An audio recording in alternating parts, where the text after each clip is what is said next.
où on a vu nos jeunes vraiment s'épanouir, que ce soit en club, que ce soit en sélection sur plusieurs compétitions, permet d'envisager la suite avec cette nouvelle mandature, avec confiance.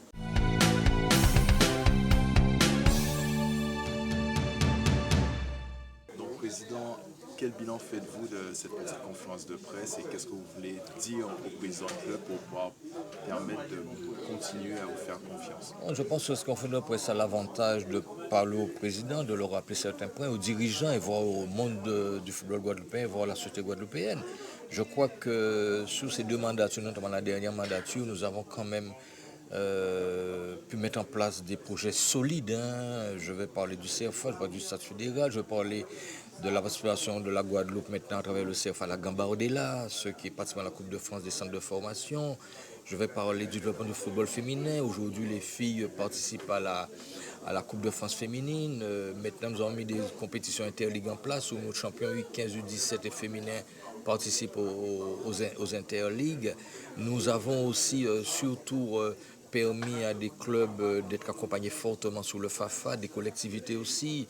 La présence du football guadeloupéen au niveau jeu, au niveau de la CONCACAF, c'est un exemple. Malgré notre défaite contre la Martinique au match aller où nous rétrogradons en Ligue B, mais globalement nous restons confiants pour la suite. Et je pense que nous sommes au niveau des sélections bien positionnés au niveau de la CONCACAF. Et puis surtout, je crois que ce qu'il faut retenir, c'est que l'accompagnement des clubs. L'accompagnement des clubs, ce n'est pas dire aux clubs que vous allez leur rétribuer ce que vous percevez des collectivités, parce que c'est interdit par la loi. L'accompagnement des clubs, c'est les rencontrer, c'est leur permettre d'avoir du matériel par rapport au naming que nous avons mis en place. C'est nos clubs en naming, là où on a mis du naming, bénéficient du matériel d'entre 1800 et 2000 euros chaque année. Et puis surtout, notre nouvel équipementier qui est Tempo nous a permis d'équiper les clubs en cette année. Chaque club va recevoir 9 ballons. Je crois que c'est une politique renforcée de suivi et d'accompagnement de nos clubs. Maintenant, c'est vrai que les clubs ont des créances importantes vis-à-vis de la Ligue, mais ce sont des sujets qui sont traités club par club. Il n'y a pas de décision globale. Et puis surtout, la Ligue, dans le cadre du remboursement de son endettement, arrive à créer une bonne dynamique. Donc je crois que le bilan que nous avons présenté, tout ce qui a été fait sous Zénané pour le football guadeloupéen, où on a vu nos jeunes vraiment s'épanouir, que ce soit en club, que ce soit en sélection sur plusieurs compétitions, permet d'envisager la suite avec cette nouvelle mandature, avec confiance. Bien sûr, les passages gagnants, il y a quelques points forts.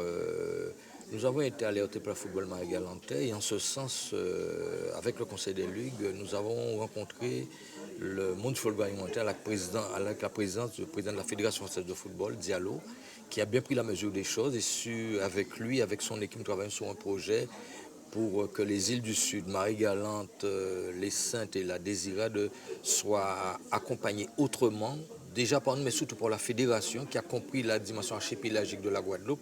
Il a pris la mesure des choses et nous allons bientôt pouvoir, sur ce projet-là, permettre que le football marie-galantais et surtout que le football des Saintes redémarre et voir aussi initier vraiment le football de compétition à travers la Ligue à la Désirade. Donc c'est un projet qui est mûri et qui va être bientôt présenté à la fédération. En dehors de cela, nous avons à cœur que le fonds d'aide au football amateur soit géré autrement. Nous avons rencontré la Fédération française de football là-dessus. Ils sont prêts à ce que l'enveloppe soit donnée à la Ligue de Guadeloupe, de Martinique et d'ailleurs pour permettre que ce football domien puisse mieux profiter du FAFA. En dehors de cela, poursuivre tout ce que nous avons commencé au niveau des jeunes.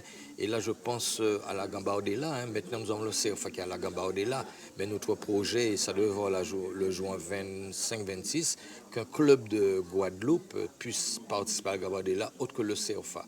D'autres projets que nous avons, c'est surtout permettre qu'avec la collectivité majeure qui reçoit des infrastructures, avoir un stade digne de ce nom.